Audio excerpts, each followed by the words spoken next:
I know कि phase 6 आ चुका है और अब जाकर मैं फेज 4 का रिकैप कर रहा हूं, तो भाई देख लो ना, पैसे थोड़ी ना लग रहे तुमको। और तुम्हारा रिकैप भी हो जाएगा, कम में बम मिलेगा भाई। तो भाई साहब, एवेंजर्स एंड गेम के बाद हम सबको लगा था कि बस अब लाइफ सेट है, थानोस गया, दुनिया बच गई। लेकिन मार्वल ने कहा ऐसे कैसे, पिक्चर अभी बाकी है मेरे दोस्त। फेज 4 मार्वल का सबसे अजीब और बड़ा फेज रहा है। यहां हमने सिर्फ नए हीरोज नहीं देखे, हमने मल्टीवर्स का दरवाजा टूटते हुए देखा। फेज 4 का मेन थीम था लॉस, ग्रीफ और नया रायता, यानी कि मल्टीवर्स। अगर आप फेज 6 के लिए तैयार होना चाहते हैं, जहां एवेंजर्स, डूम्सडे और सीक्रेट वॉर्स आने वाला है, तो आपको फेज 1 से लेकर 5 का हर एक डिटेल पता होना चाहिए। फेज 1, फेज 2, फेज 3 तो ऑलरेडी चैनल पर है, जिसके लिंक आपको ऊपर नीचे आगे पीछे कहीं तो भी दिखी जाएगी। और आज मैं आपको फेज 4 के हर एक शो और मूवी की कहानी सुनाऊंगा और बताऊंगा कि वो फेज 6 के लिए क्यों जरूरी है। पॉपकॉर्न ले लो, क्योंकि ये राइड लंबी होने वाली है। चलिए शुरू करते हैं। वेल हेलो, मेरा नाम है योगी और हमारी मुलाकात बार बार होगी। Chapter 1, Wanda vision. कहानी शुरू होती है एंड गेम के 3 हफ्ते बाद। वांडा मैक्सिमॉफ और विजन एक परफेक्ट लाइफ जी रहे हैं, बिल्कुल 50s के सिटकॉम की तरह। लेकिन भाई, विजन तो मर चुका था ना,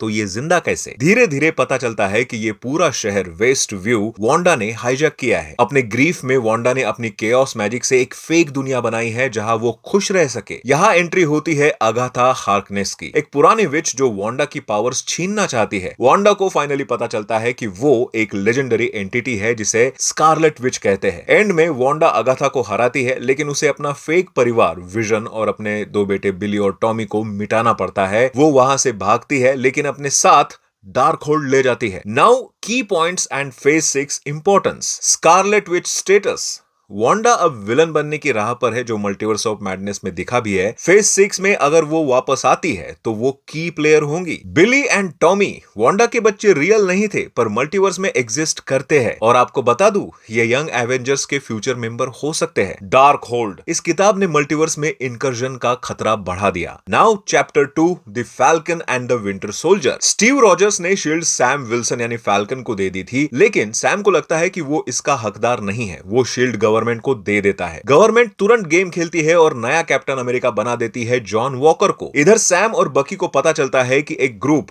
फ्लैग स्मैशर्स दुनिया को बॉर्डरलेस बनाना चाहता है और उनके पास सुपर सोल्जर सिरम है। जॉन वॉकर प्रेशर हैंडल नहीं कर पाता और पब्लिक के सामने एक आदमी को शील्ड से मार देता है। भाई, बवाल और ब्रूटल सीन था वो। फाइनली सैम रियलाइज करता है कि इस शील्ड की वैल्यू तब है जब सही आदमी उसे उठाए। वो नया सूट पहनता है और ऑफिशियली कैप्टन अमेरिका बनता है। Now key points and phase 6 importance. Sam Wilson यानी कि अपना न्यू कैप्टन, एवेंजर्स की नई टीम एवेंजर 5 का लीडर यही होगा। वैलेंटिना अलेग्रा डी फॉन्टेन ये शो में आई और जॉन वॉकर को रिक्रूट किया। ये थंडरबोल्ट्स बना रही है। Power broker Sharon Carter, Peggy Carter की भतीजी, अब विलन बन चुकी है और गवर्नमेंट के सीक्रेट्स बेच रही है। Now chapter 3, Loki season 1। ये है फेज 4 का सबसे इंपॉर्टेंट प्रोजेक्ट। एंड गेम वाला लोकी टेसरैक्ट लेकर भागा था। उसे टीवीए यानी टाइम वेरिएंस अथॉरिटी पकड़ लेती है। टीवीए का काम है सेक्रेट टाइमलाइन को प्रोटेक्ट करना। लोकी को पता चलता है कि उसकी पूरी लाइफ प्री डिफाइंड थी। वहां उसे मिलती है सिल्वी, एक फीमेल लोकी वेरिएंट। दोनों मिलकर टीवीए के ओनर्स को ढूंढते हैं और पहुंचते हैं दी वॉइड में। वहां उन्हें मिलता है ही हु रिमेन्स यानी कैंग का एक वेरिएंट। ही हु रिमेन्स कहता है कि अगर मुझे मारा तो मेरे हजारों बुरे वेरिएंट्स आएंगे और मल्टीवर्स वॉर शुरू हो जाएगी। सिल्वी गुस्से में उसे मार देती है और बस टाइमलाइन टूट जाती है, मल्टीवर्स खुल जाता है। Now key points and phase 6 importance. The multiverse opens. इस शो के बिना नो वे होम या डेडपूल एंड वुल्वरिन पॉसिबल नहीं थे। कैंग और डूम सेटअप, यहां से मल्टीवर्स वॉर की शुरुआत हुई, जो सीधा एवेंजर्स सीक्रेट वॉर्स तक जाएगी। लोकी अब सिर्फ विलन नहीं रहा, वो पूरे मल्टीवर्स की हकीकत जानता है। Now chapter 4, black window. ये मूवी थोड़ा पास्ट में ले जाती है। सिविल वॉर के बाद नताशा रोमानोफ भाग रही है और वापस अपनी पुरानी रशियन फैमिली से मिलती है। हमें पता चलता है कि रेड रूम अभी भी एक्टिव है और वहां लड़कियों को ब्रेन वॉश करके विडोज बनाया जाता है। नताशा अपनी बहन येलेना बेलोवा, पापा रेड गार्डियन और मां मेलिना के साथ मिलकर रेड रूम को हवा में उड़ा देती है। नताशा तो एंड गेम में मर गई, लेकिन ये मूवी उसका क्लोजर थी। Now key points and phase 6 importance. Yelena Belova ये अब एमसीयू की नई ब्लैक विडो है। आगे चलकर येलेना हमको थंडरबोल्ट्स मूवी में मेन रोल प्ले करती नजर आई भी है। वैलेंटिना अगेन पोस्ट क्रेडिट में वैल येलेना को हॉकाई के पीछे लगाती है ये बोलकर कि उसके बहन को हॉकाई ने ही मारा था, जो दिखाता है कि वैल अपनी खुद की डार्क एवेंजर्स टीम बना रही है। Now chapter 5 शैंग-ची and the legend of 10 rings. Marvel का नया कुंग फू हीरो शैंग-ची एक नॉर्मल वैले ड्राइवर की लाइफ जी रहा है सैन फ्रांसिस्को में, जब तक उसके पिता वेनवू यानी द मैंडरिन के लोग उसे ढूंढ नहीं लेते। वेनवू के पास 10 रिंग्स है, हजारों साल पुराने वेपन्स। वेनवू को लगता है कि उसकी डेड वाइफ एक गुफा में कैद है। शैंग-ची अपने नानी के गांव तालो जाता है, वहां ड्रैगन से मिलता है और अपने पिता से लड़ता है। पता चलता है कि वो गुफा एक सोल ईटिंग मॉन्स्टर की जेल थी। वेनवू सैक्रिफाइस करता है और रिंग्स शैंग-ची को दे देता है। Now key points and phase 6 importance. The beacon. Post credit scene में वोंग, ब्रूस बैनर और कैप्टन मार्वल बताते हैं कि ये 10 रिंग स्पेस में किसी को सिग्नल भेज रहे हैं। किसको? शायद कैंग को या किसी और थ्रेट को। पावरफुल हीरो शैंग-ची अब एवेंजर लेवल थ्रेट हैंडल कर सकता है। Now chapter 6 eternals. 7000 सालों से अर्थ पर छुपे थे 10 इमॉर्टल एलियंस इटर्नल्स। इन्हें लगता था कि इनका काम सिर्फ डेविएंट्स यानी मॉन्स्टर्स को मारना है, लेकिन सच्चाई ये थी कि ये अर्थ की पॉपुलेशन बढ़ा रहे थे ताकि अर्थ के कोर से एक नया सेलेस्टियल यानी टियामुट पैदा हो सके। इस प्रोसेस में अर्थ फट जाती है। इटर्नल्स की टीम दो पार्ट्स में डिवाइड हो जाती है। सर्सी और उसकी टीम टियामुट को पैदा होने से रोकती है और उसे मार्बल यानी पत्थर का बना देती है। लास्ट में अरिशेम जज सेलेस्टियल आता है और बचे हुए इटर्नल्स को ले जाता है। Now key points and phase 6 importance. Tiamut the giant head और हैंड, अर्थ के बीच में जो ये बड़ा पत्थर का हाथ है। फेज 5 के captain America Brave New World में ये रिवील हुआ है कि ये एडमेंटियम का सोर्स है। सेलेस्टियल, इनका जजमेंट अभी बाकी है। स्टार फॉक्स यानी इरोस, एंड में थानोस का भाई इरोस आता है। एंड देखो फिलहाल किसी भी दूसरे मूवी में किसी भी इटर्नल का जिक्र ना हुआ है, ना मुझे लगता है कि कभी होगा। चैप्टर 7 स्पाइडरमैन नो वे होम। मिस्टेरियो ने पूरी दुनिया को बता दिया कि पीटर पार्कर ही स्पाइडरमैन है। पीटर की लाइफ नरक बन गई है। वो डॉक्टर स्ट्रेंज के पास जाता है ताकि कुछ मंत्र वगैरह फूंक कर डॉक्टर स्ट्रेंज उसकी आइडेंटिटी जो रिवील हुई है उसको भुलाया जा सके। स्पेल गड़बड़ हो जाती है और मल्टीवर्स फट जाता है। दूसरे यूनिवर्सेस से विलन्स ग्रीन गॉब्लिन, डॉक ऑक, सैंडमैन, इलेक्ट्रो, लिजार्ड और उन्हें रोकने के लिए आते हैं टॉबी मैगवायर और एंड्रू गारफील्ड।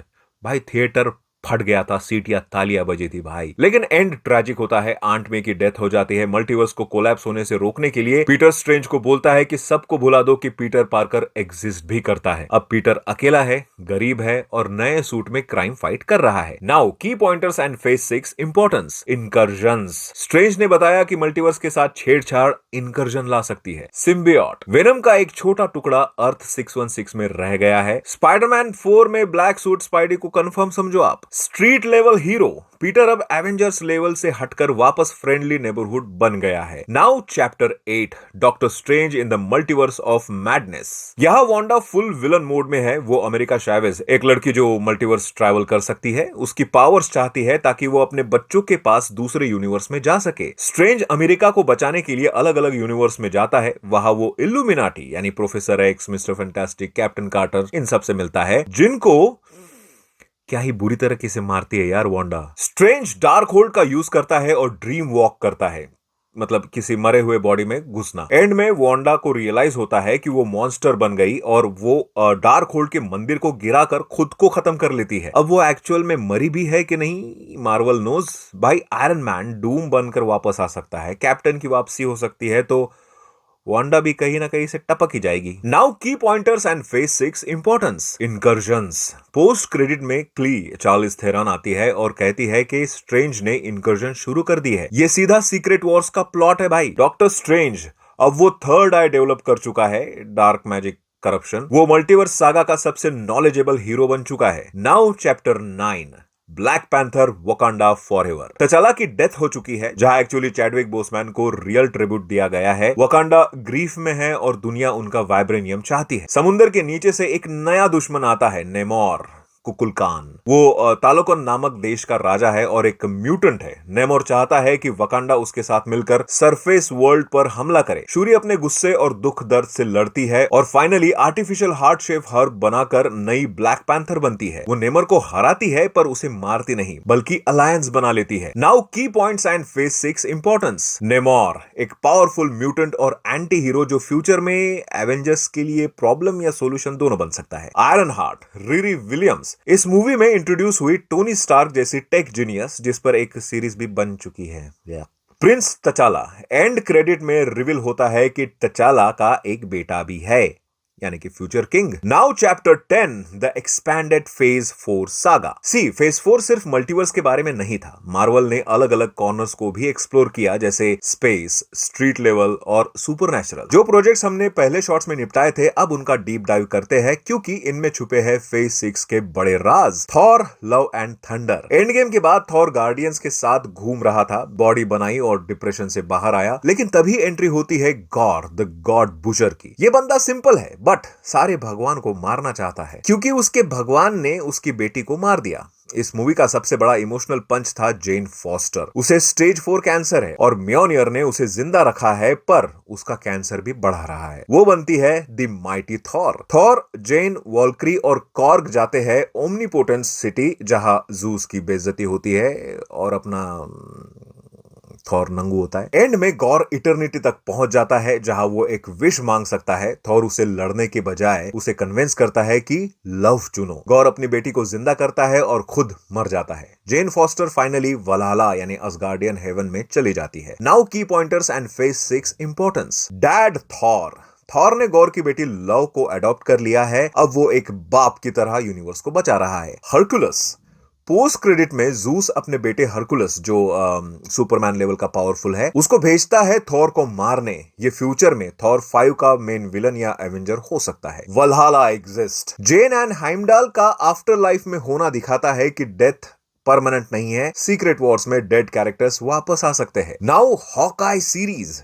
ये शो क्रिसमस वाइब वाला था पर स्टोरी सीरियस थी। क्लिंट बार्टन अपने पास्ट रोनिन वाले कांडों से भाग रहा है। उसे मिलती है केट बिशप, एक अमीर लड़की जो हॉकाई की सबसे बड़ी फैन है और खुद एक कमाल की आर्चर है। दोनों मिलकर ट्रैक सूट माफिया से लड़ते हैं। यहाँ हमें मिलती है एको माया लोपेज जो बहरी है पर डेडली फाइटर है। लेकिन सबसे बड़ा ट्विस्ट तब आता है जब बिग गाय का रिवील होता है। किंगपिन यानी विल्सन फिस्क इज बैक। नेटफ्लिक्स वाला विलन अब एमसीयू में ऑफिशियली आ गया है। क्लिंट फाइनली केट को अपना पार्टनर मान लेता है और अपने घर क्रिसमस मनाने ले जाता है। Now key pointers and phase 6 importance. Kate Bishop यानी न्यू हॉकाई। क्लिंट रिटायर होने के मूड में है। केट बिशप यंग एवेंजर्स की लीड मेंबर बनेगी जो दी मार्वल्स के एंड में कंफर्म भी हुआ। किंगपिन वो मरा नहीं, वो एको और डेयरडेविल बोर्न अगेन का मेन विलन है। वो अब मेयर ऑफ न्यूयॉर्क बनने वाला है जो स्पाइडी और डेयरडेविल के लिए खतरा होगा। मॉकिंग बर्ड। क्लिंट की वाइफ लॉरा के पास एक शील्ड वॉच मिलती है। एजेंट 19 कंफर्म करता है कि वो भी एक्स एजेंट थी। Now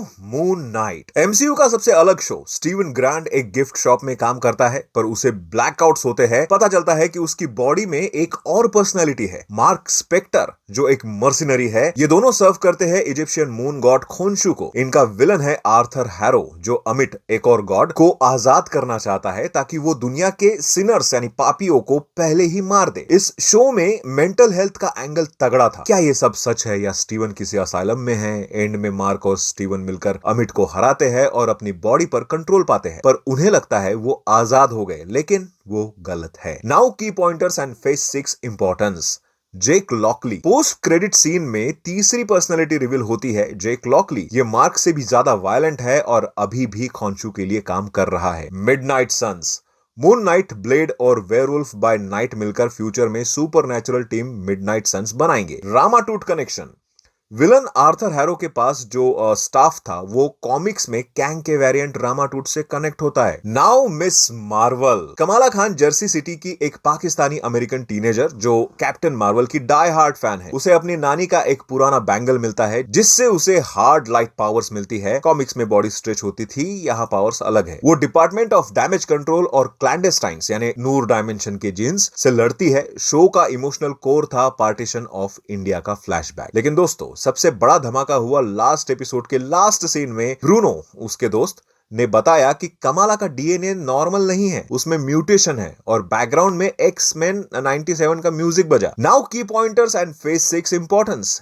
she is mutant. Kamala MCU की पहली ऑफिशियल म्यूटेंट है मेन अर्थ 616 पर। यह एक्समैन के आने का सबसे बड़ा हिंट था। द बैंगल, ये बैंगल ऑर्डिनरी बिल्कुल भी नहीं थे। द मार्वल्स में पता चला कि ये क्वांटम बैंड्स है जो क्री टेक्नोलॉजी है और मल्टीवर्स ट्रैवल में मदद करते हैं। यंग एवेंजर्स, कमाला ने ही द मार्वल्स के एंड में टीम बनाना शुरू कर दिया। Now She Hulk attorney at law. Okay, Jennifer Walters जो ब्रूस बैनर की कजिन है, एक कार एक्सीडेंट में हल्क का खून उसके घाव में चला जाता है। बूम, शी हल्क पैदा होती है। पर जेन को सुपर हीरो नहीं बनना, उसे लॉयर बनना है। ये शो एक कॉमेडी थी जिसको देखकर एक्चुअली हंसी तो नहीं आई पर तरस जरूर आया था। इसने टॉक्सिक फैन कल्चर का मजाक उड़ाया इंटेलिजेंशिया के थ्रू। हमें यहाँ डेयर डेविल यानी मैट मर्डॉक वापस मिला, वो भी येलो सूट में, और जेन और मैट का रोमांस भी चालू हो गया। फिनाले सबसे कंट्रोवर्शियल था। जेन ने स्क्रीन फाड़कर डिज्नी प्लस के मेनू में जंप कर दिया और राइटर्स के बॉस केविन यानी कि वो रोबोट से स्टोरी चेंज करवाई। Now key pointers and phase 6 importance. Scar, finale में हल्क स्पेस में वापस आता है और अपने बेटे को इंट्रोड्यूस करता है। यह सीधा वर्ल्ड वॉर हल्क मूवी की तरफ इशारा है। द लीडर, इस शो में कई बार मेंशन हुआ है कि कोई हल्क का ब्लड चाहता है। यह plot Captain America Brave New World में द लीडर कंटिन्यू करेगा। वोंग, इस भाई साहब की इंपॉर्टेंस बढ़ती जा रही है boss, as a sorcerer supreme. Now Werewolf by Night, ये एक स्पेशल प्रेजेंटेशन था, वो भी 1 घंटे का, पूरा ब्लैक एंड व्हाइट पुरानी हॉरर मूवी जैसा। ब्लडस्टोन फैमिली एक कंपटीशन रखती है मॉन्स्टर हंटर्स के लिए ताकि नया लीडर चुना जा सके। इसमें पार्टिसिपेट करता है जैक रसेल जो चुपके से एक वेयरवुल्फ है। उसका मिशन ब्लडस्टोन जीतना नहीं बल्कि अपने दोस्त टेड यानी मैन थिंग को बचाना है। मार्वल ने दिखाया कि उनके पास सिर्फ एलियंस और रोबोट्स नहीं बल्कि वैम्पायर्स और मॉन्स्टर्स भी है। Now key pointers and phase 6 importance. Bloodstone, ये पत्थर सुपरनैचुरल एनर्जी को कंट्रोल करता है। मैन थिंग, टेड एक guardian of the nexus of all realities है कॉमिक्स में, मतलब वो मल्टीवर्स के दरवाजे खोल सकता है। सीक्रेट वॉर्स में ये पावर काम आएगी। कलर रिटर्न्स, एंड में दुनिया रंगीन हो जाती है, मतलब मॉन्स्टर्स अब एमसीयू में खुलेआम घूम रहे हैं। तो देखा आपने इन छोटे छोटे प्रोजेक्ट्स में भी कितने बड़े बड़े हिंट्स छुपे हुए थे, खासकर म्यूटेंट्स का आना और हरक्यूलिस और सकार जैसे पावर हाउसेस का इंट्रोडक्शन। चलिए वापस चलते अपनी टाइमलाइन पर। Now the final chapter, the conclusion, the road two phase 6। Multiverse टूट चुका है, लोकी एंड स्ट्रेंज, इनकर्जन शुरू हो चुका है, क्ली एंड स्ट्रेंज, न्यू टीम बन रही है, Thunderbolts, young Avengers, new Avengers, mutants धीरे धीरे आ रहे हैं, मिस मार्वल, नेमोर, ये सब कुछ लीड करेगा फेज 6 में जहां यूनिवर्स टकराएंगे और बनेगा बैटल वर्ल्ड। आपको फेज 4 का कौन सा प्रोजेक्ट सबसे बेस्ट लगा और किस कैरेक्टर के लिए आप सबसे ज्यादा एक्साइटेड है, कमेंट में जरूर बताना। मैं मिलूंगा आपसे अगले वीडियो में जहां हम फेज 5 की धज्जियां उड़ाएंगे। वीडियो को लाइक करो, शेयर करो और सब्सक्राइब करो अगर तुम मार्वल के पंखे हो। मिलते हैं अगले वीडियो में, बाय।